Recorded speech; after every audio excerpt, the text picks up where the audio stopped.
अभी हमने पिछले क्लास में देखा था कि मल्टीपल कॉलम्स और डिफरेंट ऑर्डर में कॉलम्स को हम कैसे सेलेक्ट करते हैं, इन सब के बारे में मैंने आपको बताया था पिछले क्लास में। ठीक है, आज हम उसी कमांड्स के आगे बढ़ेंगे और सेलेक्ट कमांड को यूज करेंगे। बट अभी हमने आपको ही बताया था कि how can you select the different columns, है ना, नॉट ऑल। जैसे कि आप अगर ये कमांड लगा देते हैं सेलेक्ट स्टार फ्रॉम EMPL, तो क्या होता है, टोटल आउटपुट कितने मिले हमें, 7 रोज की आउटपुट मिले। ठीक है, कॉलम्स सारे आ गए, यहाँ पे ये सारे कॉलम आ गए, सारे रोज भी हमें दिख गए।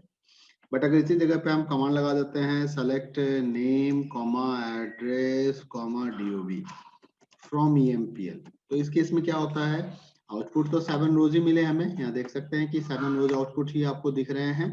ठीक है, और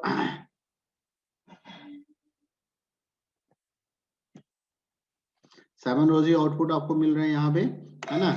और इसके साथ आपको क्या हो रहा है यहाँ पे, अगर आप देखें, what happened, 1 minute hold on, okay, हाँ, तो 7 रोज आउटपुट हमें मिल रहा है। और साथ ही साथ यहाँ पे क्या हो रहा है कि सेलेक्टेड कॉलम्स ही हमें दिखाया जा रहा है। इस जगह पे हमारे पास सिर्फ 3 कॉलम ही एज आउटपुट हमें मिल रहा है। ठीक है, तो अब हम चाहते हैं कि सेलेक्टेड रो आउटपुट आए, मतलब हम ये नहीं चाहते हैं कि सेलेक्टेड कॉलम आउटपुट आए, हम चाहते हैं सेलेक्टेड रो आउटपुट आए। भाई जो भी कॉलम हम देखना चाहते हैं, लेकिन वो कुछ सर्टेन कॉलम्स रोज ही दिखे। For that purpose we are using the where clause, हमें इसके लिए यूज करना पड़ता है where clause। कौन सा क्लॉज हम यूज करते हैं, हम यूज करते हैं where clause। ठीक है, where clause हमें ये फैसिलिटी प्रोवाइड करती है कि we can use the condition, we can use the condition, और हम कंडीशन बेस्ड क्वेरी कर सकते हैं where clause की मदद से।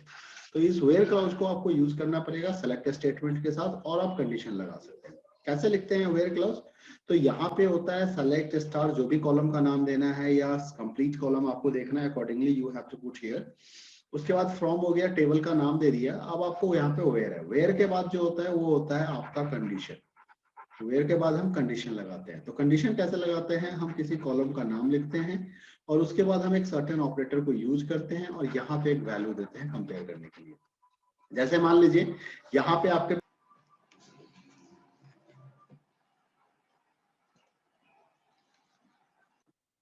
ठीक है, तो जैसे कि मान लीजिए आप यहाँ पे देखते हैं, हम इस जगह पे देख लेते हैं कि हमारे पास एक DOB नाम का कॉलम है, हमारे पास सैलरी नाम का कॉलम है, तो या एड्रेस नाम का कॉलम है। तो अब अगर हम ये चाहते हैं कि हम उस रिकॉर्ड को दिखाएं जिसका एड्रेस दिल्ली हो, तो हमें क्या लिखना पड़ेगा कि where address is equal to Delhi. ठीक है, हम इस तरीके से कंडीशन लगाएंगे, सेलेक्ट तो लिखेंगे ही, सेलेक्ट के आगे, इसके आगे हम ये कंडीशन लगा देंगे। तो ऐसे केस में क्या होगा कि सिर्फ दिल्ली वाला रिकॉर्ड ही हमें दिखाई देगा। अब है कि यहाँ पे हम ऑपरेटर यूज कर रहे हैं, ये जो ऑपरेटर यूज कर रहे हैं, this operator is known as the relational operator. इसको हम कौन सा ऑपरेटर बोलते हैं, रिलेशनल ऑपरेटर बोलते हैं। तो आप कौन कौन से रिलेशनल ऑपरेटर यूज कर सकते हैं यहाँ पे, तो जैसा कि आपने पाइथन में देखा या हर जगह पे, बिल्कुल उसी तरह से आप ग्रेटर देन ऑपरेटर का यूज कर सकते हो आप। ठीक है, आप लेस देन ऑपरेटर का यूज कर सकते हो, आप ग्रेटर देन और इक्वल टू का यूज कर सकते हो, लेस देन और इक्वल टू का यूज कर सकते हो आप। ओके, आप डबल इक्वल टू का यूज कर सकते हो और आप नॉट इक्वल टू का भी यूज कर सकते हो। तो इस तरीके से आप अलग अलग ऑपरेटर का इस्तेमाल कर सकते हो, greater than, less than, greater than equal to, less than equal to, double equal to, not equal to. ठीक है, तो this operators you can use here. Okay, अब है कि कैसे यूज करेंगे, तो चलो मैं दिखाता हूं आपको कि इसको हम कैसे यूज करते हैं। Come and now I am going to give the command.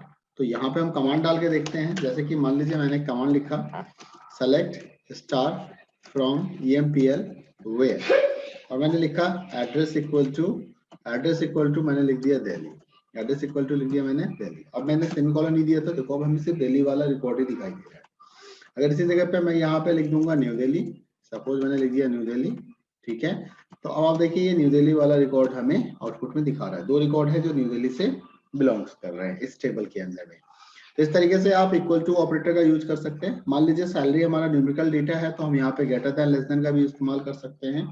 तो हम लिख सकते हैं यहाँ पे select star from EMPL where sal greater than 5000। मान लीजिए मैंने कंडीशन लगा दिया सेल ग्रेटर देन 5000, तो देखिए 5000 से जिसकी ज्यादा सैलरी है वो रिकॉर्ड हमारे सामने दिखाया जा रहा है। टोटल 4 रोज है, total 4 rows are selected for this condition, satisfy the this condition, ठीक है।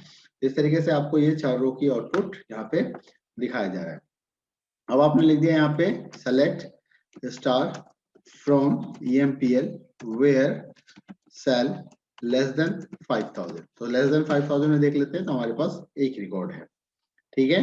तो एक रिकॉर्ड यहाँ पे हो गया, 4 1 5 6, टोटल हमारे पास 7 रिकॉर्ड थे। तो कंडीशंस में कहीं पे अच्छा किसी की सैलरी 5000 भी हो सकती है, तो अब जैसे हम लगा देते हैं सेलेक्ट स्टार फ्रॉम, ठीक है, EMPL where sal is equal to 5000। मैंने क्या लिखा, सेल इक्वल टू 5000। तो इस केस में क्या हो गया, 5000 में कोई रिकॉर्ड नहीं है, तो why it's giving the value like this. एक बार हम सारी क्वेरी कर लेते हैं, सेलेक्ट स्टार फ्रॉम EMPL, और एक बार हम देख ले। अच्छा, दो कॉलम है जिसकी वैल्यू यहाँ पे नल दी हुई है, इसलिए हमें इस तरह से आउटपुट दिखा रहा है, ठीक है, नो प्रॉब्लम। अब मान लीजिए हमारे पास एक कंडीशन हो गया, ग्रेटर देन हमने देख लिया, लेस देन देख लिया। अब अगर मान लीजिए मैं यहाँ पे इक्वल टू लगाना चाहता हूँ, मैंने इक्वल टू लगाया और मैं कोई एक वैल्यू दे देता हूँ 8596, तो हमें क्या हो गया 8596 वाला, अच्छा 8596.36 देना है। अब हमारे पास वो रिकॉर्ड अवेलेबल है, ठीक है। अब अगर मान लीजिए मैं यहाँ पे ग्रेटर देन और इक्वल टू दोनों भी लगा सकता हूँ, तो 8596 से ज्यादा या उससे उसके बराबर दो रिकॉर्ड हो गए। हमने इसके साथ क्या लगा दिया, यहाँ पे सिर्फ लेस देन लगा दिया, तो इससे कम वाले रिकॉर्ड हमें दिखाया जा रहा है। और अगर हम लेस देन इक्वल टू लगा देंगे तो 8596 भी हमारा यहाँ पे इंक्लूड हो जाएगा। तो इस तरीके से आप रिलेशनल ऑपरेटर यूज कर सकते हैं। रिलेशनल ऑपरेटर के साथ साथ कई बार हमें लॉजिकल ऑपरेटर्स का भी इस्तेमाल करना पड़ता है, लॉजिकल ऑपरेटर का काम क्या है, this is used to combine the condition. Multiple conditions अगर मान लीजिए आपको यूज करने हैं, जैसे आप चाहते हो कि ग्रेटर देन इक्वल टू भी कंडीशन साथ में लगे और लेस देन भी लगाएं, तो और या उसको कंबाइन करके चेक करें, तो हमारे पास लॉजिकल ऑपरेटर है। तो हम 3 तरह के लॉजिकल ऑपरेटर हमारे पास अवेलेबल है, एंड और नॉट, ठीक है। सबसे पहले हम एंड और का इस्तेमाल देखेंगे। This both are used to combine the condition. अगर मल्टीपल कंडीशन हमें यूज करने हैं, तो for that purpose we are using the and और कंडीशंस को कंबाइन करने के लिए। लेकिन एंड के केस में क्या होता है कि आपको ट्रू तभी मिलता है जब ऑल कंडीशंस आर ट्रू, ये एक सिचुएशन है, एक क्राइटेरिया है, ऑल कंडीशंस आर ट्रू होने चाहिए एंड के केस में। और के केस में क्या कहता है, if anyone is true then true, anyone is true then true, मतलब अगर कोई भी ट्रू है तो इसका काम हो जाएगा, ठीक है। तो चलिए अब इसको जरा सा चेक करते हैं सिक्वल स्टेटमेंट के बेस पे कि हम यूज कैसे करेंगे, ठीक है, और इसका इस्तेमाल कैसे होगा, और इसका आउटपुट को चेक करते हैं। जैसे मान लीजिए मैंने यहाँ पे लिखा select star from EMPL where salary greater than 5000, ठीक है, greater than 5000 and salary less than 10,000। मान लीजिए मैंने एक कंडीशन लगाया कि 5000 से ज्यादा और 10,000 से कम वाला रिकॉर्ड को दिखाओ मुझे। तो अब जब मैंने कंडीशन लगाया salary greater than 5000 and salary less than 10,000, तो सिर्फ ये उसी रिकॉर्ड को दिखाएगा, रोज record satisfy the both condition. अब इस दोनों वैल्यू को देखिए, ये दोनों वैल्यू 5,000 से ज्यादा भी है और 10,000 से कम भी है, तो दोनों ही कंडीशन यहाँ पे क्या हो जा रहा है, ट्रू हो जा रहा है। दोनों ही कंडीशन यहाँ पे क्या हो जा रहा है, ट्रू हो जा रहा है। लेकिन इसी जगह पे अगर मैं एक और का क्लॉज लगा दूंगा, तो इसका क्या मतलब हो गया, इसने क्या किया, हमें टोटल 5 रोज आउटपुट में दिखा दिया, 2 तो नल ही था। तो अब यहाँ पे और के केस में क्या हो रहा है, ये कह रहा है कि दोनों में से कोई भी कंडीशन अगर सेटिस्फाई हो रहा है तो रिकॉर्ड को दिखाओ। सैलरी ग्रेटर देन 5000 हो तो ये सारे के सारे जो है ग्रेटर देन 5000 है, ये भी ग्रेटर देन 5000 है, ये भी ग्रेटर देन 5000 है, ये भी ग्रेटर देन 5000 और ये भी ग्रेटर देन 5000। उसके बाद क्या रहा है, या फिर सैलरी 10,000 से कम हो, तो अब जरा चेक करो, ये 10,000 से कम में भी आ गया, ये 5,000 से ज्यादा तो नहीं है, लेकिन 10,000 से कम के कंडीशन को ये सेटिस्फाई कर रहा है, that's why it's giving this output also. तो नाउ यू गॉट इट कि आप और के साथ अगर आप यूज करते हो तो अल्टरनेट कंडीशंस हो जाता है, anyone is true then it is true.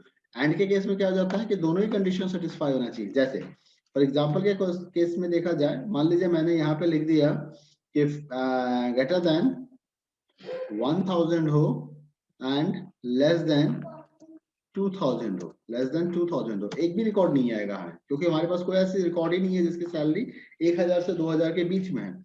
लेकिन अगर इसी जगह पे मैं और लगा दूंगा तो सारे रिकॉर्ड आ जाएंगे यहाँ पे।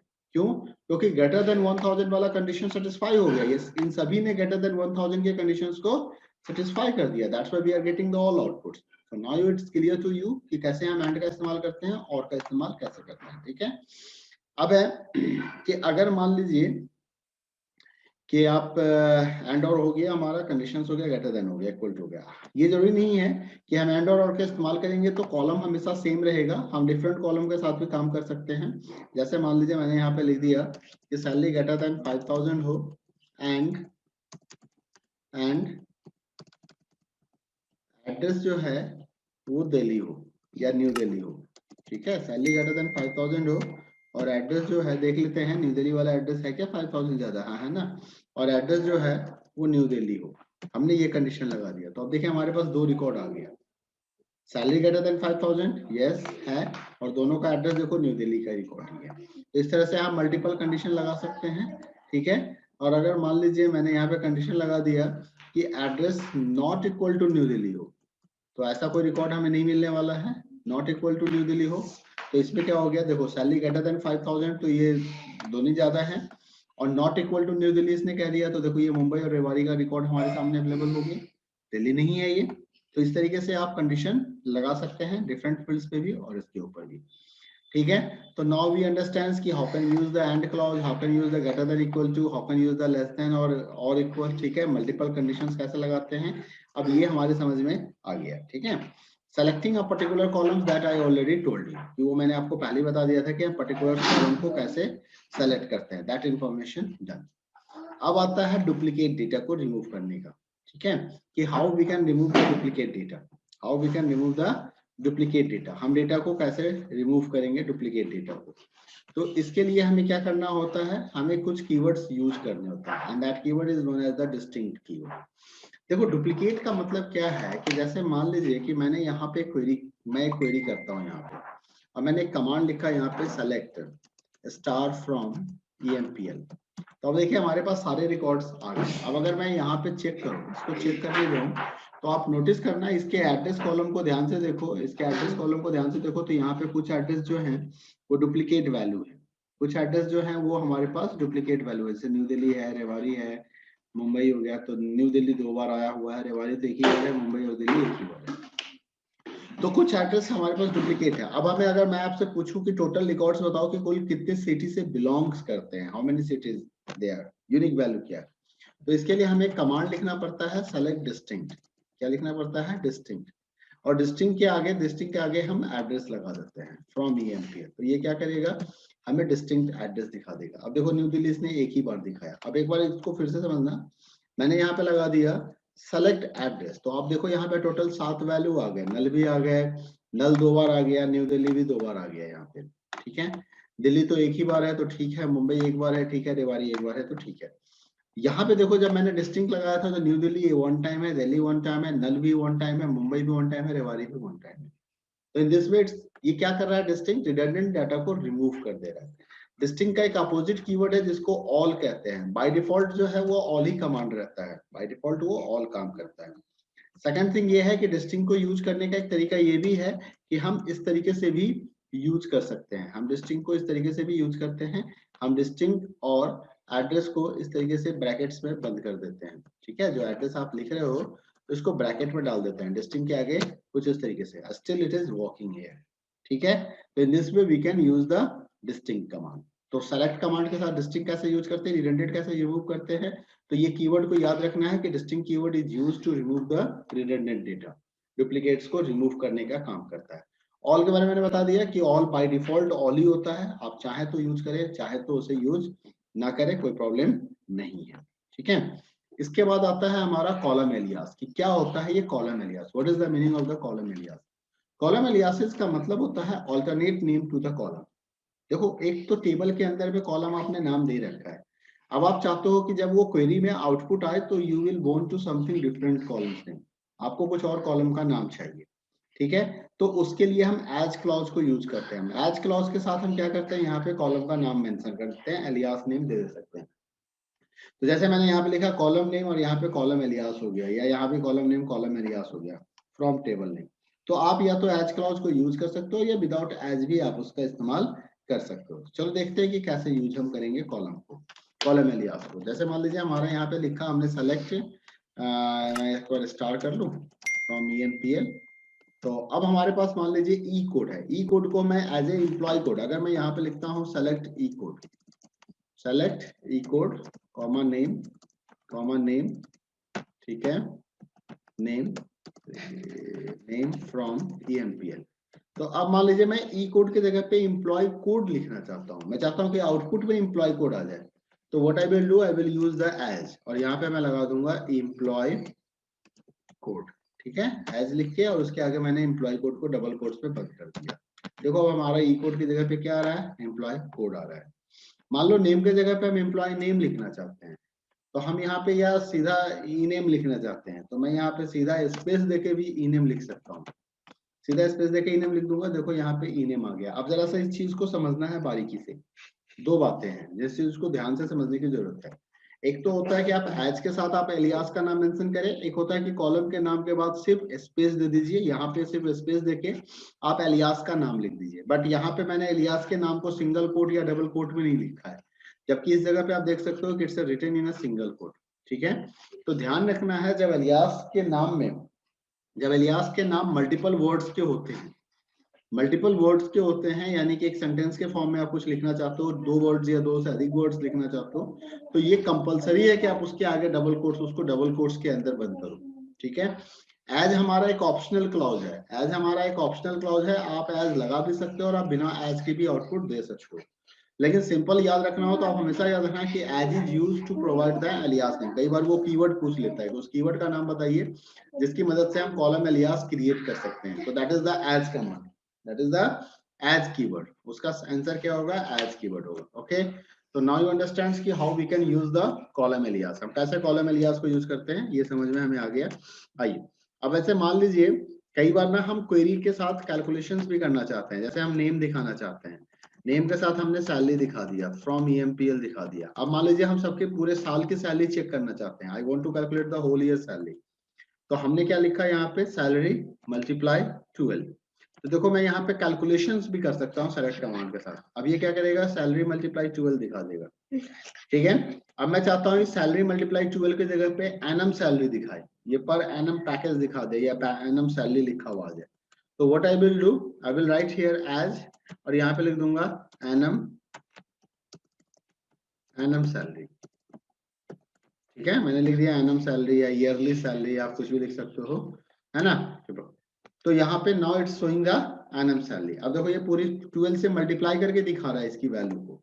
अगर आप इस वैल्यू को देखोगे तो इसकी एक्चुअल सैलरी कितनी थी समीर की, what salary I have given actually देखो तो इट्स हैविंग 5684 रुपीज। तो now multiply by the 12 and you will get this value here. तो इस तरीके से you can do the calculation also and you can use the alias there also, ठीक है। कई बार आप एलियास के साथ आप एलियास को कंडीशंस में भी यूज कर सकते हो, जैसे कि मान लीजिए आपने लिखा सेलेक्ट स्टार सेलेक्ट ई कोड एज, आपने दे दिया EC, ठीक है, एक एलियास दे दिया, नेम एज ई नेम कर दिया, ठीक है, और फ्रॉम EMPL। अब मैं यहाँ पे लिखना चाहता हूँ where EC less than equal to 105 semicolon. क्या हो गया, देयर इज एरर, अच्छा यहाँ यूज नहीं हो रहा है।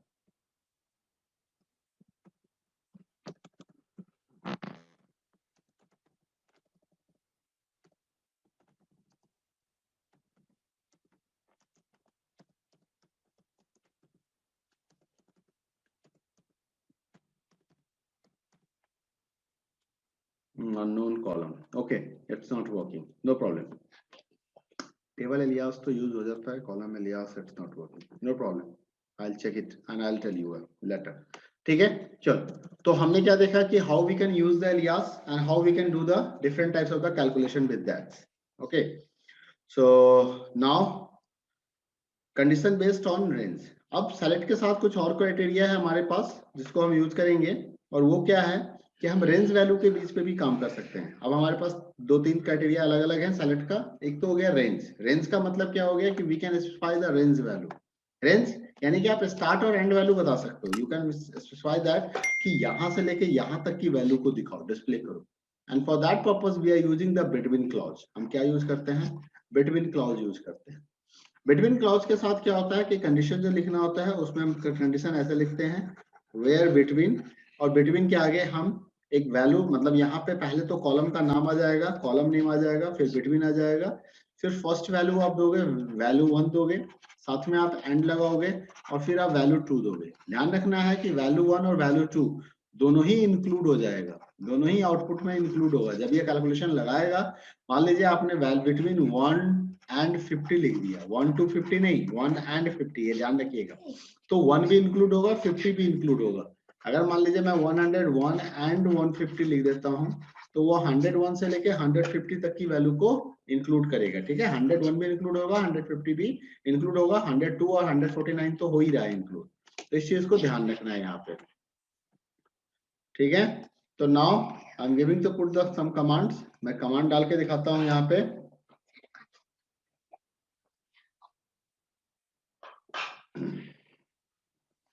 Let's check the command. तो मैंने यहाँ पे लिखा सेलेक्ट और स्टार फ्रॉम EMPL। अब मान लीजिए मुझे यहाँ पे सैलरी देखनी है, मैंने कंडीशन लगा दिया, select star from EMPL where sal between, मैंने लगा दिया वेयर सेल बिटवीन। ठीक है, मैं यहाँ पे लगा देता हूँ 8000 एंड 50,000 एंड 50,000। ठीक है, तो ये देखिए इसने क्या किया, 8000 से ज्यादा और 50,000 से कम के रिकॉर्ड्स को दिखा दिया यहाँ पे। ठीक है, 8000 और 50,000 की वैल्यू को इसने यहाँ पे दिखा दिया। ठीक है, जो इसके रेंज में आ रहा है उस वैल्यू को दिखा दिया। अब मैं यहाँ पे एक रिकॉर्ड अपडेट करना चाहता हूँ, मैं ये बताऊंगा बाद में कि update EMPL set sal is equal to sal is equal to 8000 where EMP ID where E code is equal to 103। ठीक है, और अब मैं इस कमांड को दोबारा रन कराता हूँ। तो अब देखो यहाँ पे 8000 इंक्लूड हो गया ना, तो उसी तरह से अगर कोई रिकॉर्ड 50,000 की वैल्यू के साथ होगा तो वो भी इंक्लूड हो जाएगा। लेकिन अगर मान लीजिए कि मैं अब यहाँ पे आपको नॉट का यूज दिखाना चाहता हूँ, मैं चाहता हूँ कि वो रिकॉर्ड दिखाओ जो इसके बीच में नहीं आते हैं, तो what we will write, sal not between. हम क्या लिखेंगे यहाँ पे, सेल नॉट बिटवीन। तो देखो इन वैल्यू को उसने इग्नोर कर दिया, 58,000 से कम वाली वैल्यू दिखा रहा है या 50,000 से ज्यादा वाला वैल्यू दिखा रहा है, मतलब वो रिकॉर्ड नहीं दिखा रहा है जो इस रेंज के बीच में आते होंगे। ठीक है, तो it's showing the another set of records. So this is the use of the between clause and it is just like a and clause. आप यहाँ पे and condition के साथ भी अगर मान लीजिए कि मैं between नहीं यूज करता, तो मैं इसको ऐसे भी लिख सकता था, sal greater than equal to 8000 and sal less than equal to 50,000। मैं इसको ऐसे कंडीशन के साथ भी अगर रन कराऊंगा तो I will get the same output, हमें यही आउटपुट मिलने वाला है। तो there is no problem with this. आप बिटवीन के साथ भी चलें या आप एंड क्लॉज के साथ चलें। Now there is a list condition. हमारे पास एक ऑप्शन होता है लिस्ट कंडीशंस बनाने का। क्या मतलब होता है लिस्ट कंडीशंस का? लिस्ट कंडीशंस का मतलब हो गया कि आप अगर मान लीजिए मल्टीपल वैल्यू चेक करना चाहते हैं, आप चाहते हैं कि वो रिकॉर्ड दिखाओ जो एड्रेस रेवाड़ी से भी बिलोंग करता हो, दिल्ली से भी करता हो, न्यू दिल्ली से भी करता हो, है ना। अब ये 3 वैल्यू हो गए तो बिग कंडीशंस बन जाएंगे। हम इसको और क्लॉज के साथ भी कर सकते हैं, लेकिन हमारे पास एक ऑपरेटर होता है जिसको कहते हैं इन ऑपरेटर। तो यहाँ पे क्या होता है कि select the value that match any value in the given list of the values, मतलब लिस्ट ऑफ द वैल्यूज के साथ ये कंपेयर करेगा और अगर कोई भी वैल्यू मैच कर जा रहा है तो उस रिकॉर्ड को डिस्प्ले कर देगा ये। ठीक है, कैसे काम करेगा जरा सा देखते हैं इसको, यहाँ पे समझते हैं कि ये आखिर कैसे वर्क करेगा। तो देखिए यहाँ पे जैसे ये कंडीशन लगा हुआ है, अब इस कंडीशन को चेक कीजिए कि कंडीशन लगा हुआ है select star from members where city in. अब सिटी इन लिख दिया गया, तो अब इसका मतलब क्या है कि सिटी या तो दिल्ली हो तो रिकॉर्ड को दिखा दो, सिटी या मुंबई हो तो भी रिकॉर्ड को दिखा दो, चेन्नई है तो भी दिखा दो, बेंगलोर है तो भी दिखा दो। मतलब इस 4 सिटी में से कोई भी सिटी अगर मैच कर रहा है, रिकॉर्ड मैच कर रहा है किसी भी एक सिटी से, तो आप उस रिकॉर्ड को क्या करो, डिस्प्ले करा दो। तो इसको हम क्या बोलते हैं, लिस्ट कैलकुलेशंस बोलते हैं, लिस्ट बेस्ड क्राइटेरिया बोलते हैं। तो चलिए देखते हैं जरा सा हम इस क्राइटेरिया को लगा के, है ना। मैंने यहाँ पे लिखा select star from EMPL where address in. इसका फायदा ये होता है, इन क्लॉज का फायदा क्या हो जाता है कि आप मल्टीपल वैल्यूज दे सकते हैं, मल्टीपल वैल्यूज यहाँ पे दे सकते हैं। Select star from EMPL where address in, और अब मैं यहाँ पे मान लीजिए लिख देता हूँ दिल्ली, दिल्ली, और मैंने लिख दिया न्यू दिल्ली, मैंने लिख दिया न्यू दिल्ली स्पेस के साथ न्यू दिल्ली। ठीक है, and now I am giving the enter. तो लुक एट दिस, अब हमारे पास वो रिकॉर्ड है जिसका एड्रेस या तो न्यू दिल्ली है या दिल्ली है, दोनों में से किसी एड्रेस को बिलोंग करता हो। इसी जगह पे आपके पास एक ऑप्शन होता है नॉट इन का। नॉट इन का मतलब क्या हो गया कि हमें वो रिकॉर्ड दिखाओ जो इन दोनों में से या जिसका एड्रेस दिल्ली और न्यू दिल्ली में से कुछ भी नहीं होना चाहिए, मतलब वो इससे मैच नहीं करना चाहिए, ये इससे मैच नहीं करना चाहिए, मतलब इसके अलग का रिकॉर्ड दिखाओ मुझे, something different like this way. तो then for that purpose we are using the this command कि where address not in Delhi and new Delhi. तो इस तरह से आप इसको भी यूज कर सकते हैं। ठीक है, अब आता है कंडीशंस है, ये हमने ऑन इन नॉट इन देख लिया। अब आते हैं हम चेक करते हैं कि how we can check the null value. हम नल वैल्यू को कैसे चेक करेंगे, और फिर हम पैटर्न मैचिंग की बात करेंगे। पैटर्न मैचिंग थोड़ा सा डिफिकल्ट है, इसके बारे में हम कल बात करेंगे। अभी हम पहले एक बार नल वैल्यू को चेक कर लेते हैं कि how we can check the null value in the query, और देन हम बात करेंगे पैटर्न चेकिंग के बारे में। ठीक है, नल वैल्यू का मतलब क्या होता है, जैसे मान लीजिए मैंने यहाँ पे लिखा सेलेक्ट स्टार फ्रॉम नल। मैंने कहा था null is a legal imperative value, एक लीगल इम्पेटिव वैल्यू है, sorry, select star from EMPL। तो हमारे पास रिकॉर्ड आ गया। अब देखिए यहाँ भी एक नल वैल्यू दिया हुआ है, यहाँ पे भी नल वैल्यू दिया हुआ है, यहाँ भी नल वैल्यू दिया हुआ है। अब और यहाँ भी एक नल वैल्यू है, इस बच्चे के पास भी कोई नाम नहीं है। ठीक है, इसके सारे वैल्यूज नल्स हैं। अब मान लीजिए मैं वो रिकॉर्ड चेक करना चाहता हूँ, सपोज हमारे पास बहुत सारे रिकॉर्ड्स हैं and I want to check that record which having null in a salary. तो सेलेक्ट स्टार फ्रॉम EMPL कर देता हूँ, where sal is equal to null लिख देता हूँ, where sal equal to null लिख देता हूँ। देखो कुछ आउटपुट नहीं आया। अच्छा चलो मान लो मैंने डबल कोट से लगा के देख लेता हूँ, सिंगल कोट और डबल कोट लगा देता हूँ, फिर भी मुझे कोई आउटपुट नहीं आया, है ना। क्यों नहीं आया, क्योंकि नल एक लीगल एम्प्टी वैल्यू है और इसको कंपेयर करने के लिए हम रिलेशनल ऑपरेटर का यूज नहीं करेंगे। पहली बात, रिलेशनल ऑपरेटर मतलब इक्वल टू का यूज नहीं हो। दूसरी बात कि नल को कभी भी सिंगल या डबल कोट में हम बंद नहीं करते हैं, अगर हम कर देंगे तो it is as a string. तो आखिर हम नल को कंपेयर कैसे करेंगे, तो नल कंपेयर होता है इज ऑपरेटर से। किस ऑपरेटर से, इज ऑपरेटर से। तो हमें लिखना होगा where sal is null, where sal is null. देखिए अब आ गया सैलरी नल है। अगर इसी जगह पे मैं सैलरी की जगह पे मैं DOB लिख देता हूँ कि DOB इज नल, वो रिकॉर्ड दिखाओ जिसका DOB नल है। तो देखो सारे के DOB क्या है, नल वैल्यू में। और अगर मान लो मुझे ये पता करना है कि जिसका DOB नल नहीं है, तो what we will write is not null, is not null, is not null. तो देखो वो रिकॉर्ड दिखा रहा है जिसका डेट ऑफ बर्थ नल नहीं है। तो that is the use of the is command and is not command. Null value को कहीं भी चेक, अब मान लीजिए एड्रेस के लिए हमें चेक करना है, तो मैंने क्या लिखा कि where address is not null, sorry address is not null. ठीक है, और यहां पे लगा दिया वेयर एड्रेस इज नल। तो नल के साथ देख लो, दो एड्रेस ऐसे हैं जिसका वैल्यू नल है और बाकी ये सभी का एड्रेस नल नहीं है। तो in this way we can use the is and is not null. Okay, this is for today. In the next class we are going to talk about the pattern matching। हम pattern matching को देखेंगे और pattern matching के साथ ही हमारा select command complete हो जाएगा। And then further we are going to talk about the some calculations, ये हम बता दिया। और फिर हम बात करेंगे डेटा के बारे में। एक बार फिर से हम देखेंगे कि कैसे हम दूसरे टेबल से रिकॉर्ड्स को इंसर्ट करते हैं, रिकॉर्ड्स मॉडिफाई कैसे करते हैं इसके बारे में, रिकॉर्ड्स को डिलीट कैसे करते हैं इसके बारे में बात करेंगे।